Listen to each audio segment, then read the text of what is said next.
अब अटल आदर्श विद्यालय जो है वो हमारी सरकार ने बनाने शुरू किया, आपने उसको बना दिया। वो आप तो गांधी लगाते हैं हर स्कीम में, क्या स्कीम थी वो, राजीव कुछ, हाँ वो गांधी गूंधी ले आते हैं। मेरा ये आपसे निवेदन है माननीय उपाध्यक्ष महोदय, क्या हुआ? अच्छा ठीक है, मैं सोचा पता नहीं क्या हो गया। स्पीकर साहब भी भटियात की तरफ फैल गए ज्यादा।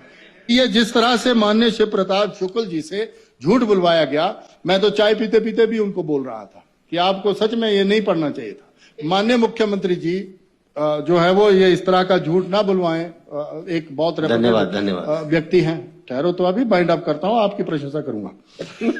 तो और दूसरा, भाभी जी से भी रिक्वेस्ट है, प्लीज मेरी अब आपसे ही सबमिशन करूंगा मैं कि आप ही तो बोलो इनको कि भाई हमारा वो डिवीजन वापस दे दो, एक कॉलेज दे दो। कर्नल साहब तो कुछ बोलते नहीं ना, इनको तो बाबा साहब की उपाधि देनी ही पड़नी है, भगवान कसम, ऐसे मुझे लग रहा है। तो मैं इतना ही कहना चाहूंगा, ये जो आपने ये जो पढ़वाया है खामखा का झूठ, उसका हम समर्थन कर नहीं सकते। नहीं संजय बस्ती जी, मैं सच बता रहा हूं, देखो अपने अपनी कुर्सी की पेटियां बांध लो।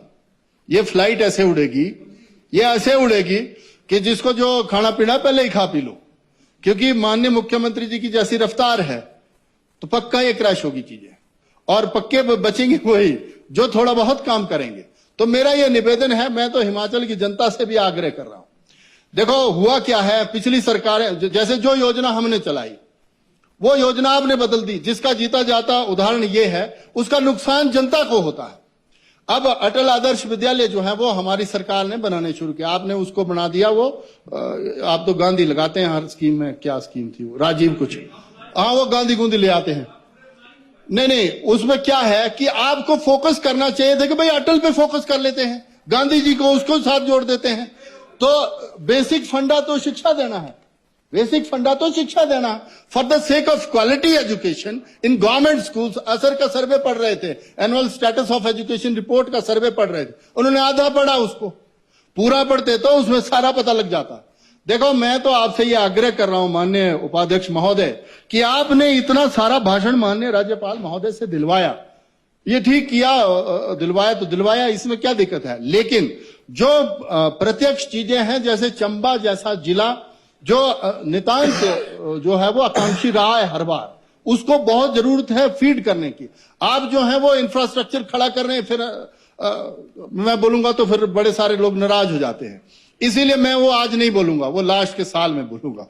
तो मेरा ये निवेदन है कि अभी तो जो आएगी सो आएगी स्थिति, सर खुल के नहीं बोल पा रहा हूं मैं वैसे ना जैसे, तो मेरा ये निवेदन है आपसे, ये आग्रह है कि बड़ा दबाव है मेरे ऊपर, संजय बस्ती जी का दबाव रहता है, ये हमारे कप्तान थे ना, इसीलिए क्रिकेट मैच वो भी हारे हम, कितनी बाइटें फेंकी आपने। इसीलिए मेरा ये निवेदन है आपसे कि माननीय मुख्यमंत्री जी इस तरफ जरूर इंटरवीन करें कि उस विधानसभा क्षेत्र को स्पेशल विधानसभा ट्रीट करें, और वहां के स्वास्थ्य के लिहाज से, शिक्षा के लिहाज से, ट्रांसपोर्टेशन के लिहाज से, सड़कों के लिहाज से, और अभी जो हमने कार्य शुरू किए हैं, अभी जैसे सब मिनी सेक्रेटरीट का हमने पैसा ले लिया था, माननीय पूर्व मुख्यमंत्री जी ने सच में पैसा दे दिया था, टेंडर बड़ी मुश्किल से करवाया है। पीडब्ल्यूडी मिनिस्टर साहब से निवेदन है, आपका विभाग ही उसको एग्जीक्यूट करेगा, टेंडर हुआ है, किसी को निकला भी है, बोलना भाई काम ही शुरू कर दे यार।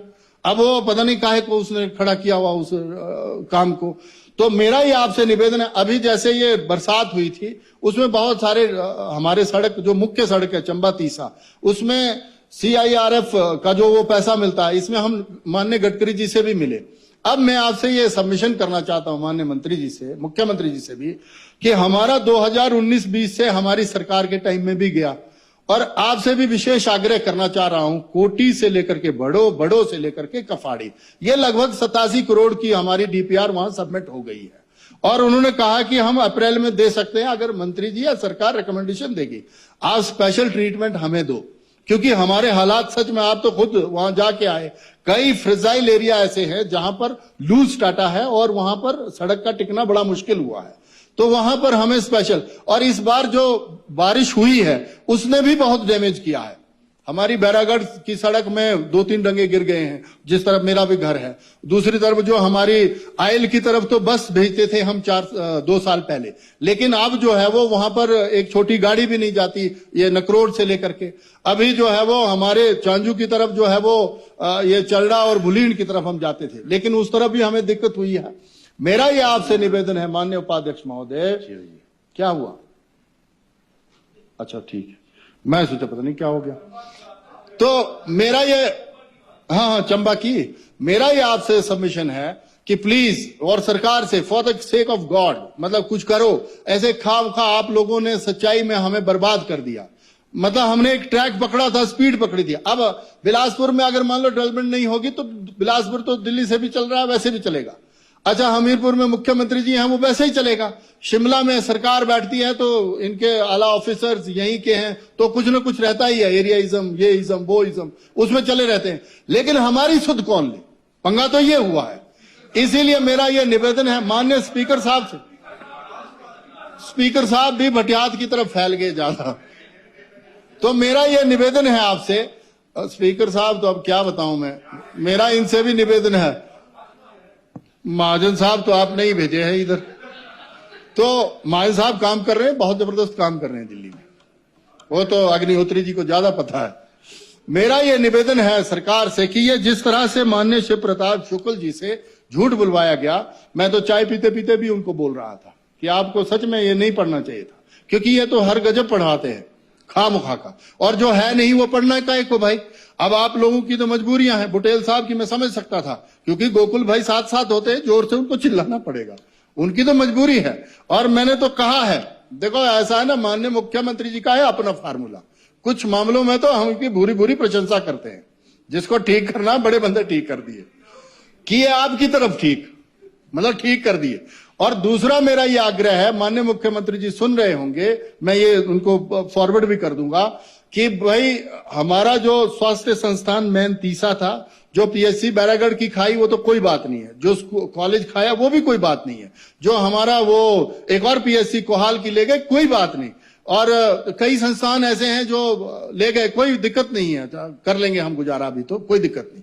लेकिन जो हमारा बिजली बोर्ड का डिवीजन है, बच्चे परेशान हो गए। सच्चाई में डायरेक्शन दो उनको, जो हमारे एससी चीफ जो भी बैठते होंगे उनको बोलो कि भाई अभी तो ट्रांसफार्मर दो, पर वो भी परेशान है कि हम तो इनको दोबारा वो भी नहीं कर पा रहे हैं। क्या होती है वो करने को, क्या करते हैं उसको, ट्रांसफार्मर को, हाँ वो भी नहीं कर पा रहे।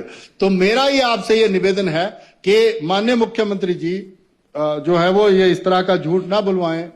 एक बहुत धन्यवाद व्यक्ति हैं, ठहरो तो अभी बाइंड अप करता हूं, आपकी प्रशंसा करूंगा। तो मेरा ये आपसे निवेदन है, आप तो बहुत खूबसूरत लगते हैं जब यहां बैठते हैं, पता ही नहीं चलता, मतलब ऐसे भव्य लगते हैं। तो मेरा ये आपसे ये आग्रह है कि ये मैं हंसते हंसते इसीलिए बोल रहा हूं कि अंदर जो गुबार है वो निकाल नहीं पा रहा हूं, ठीक है जी।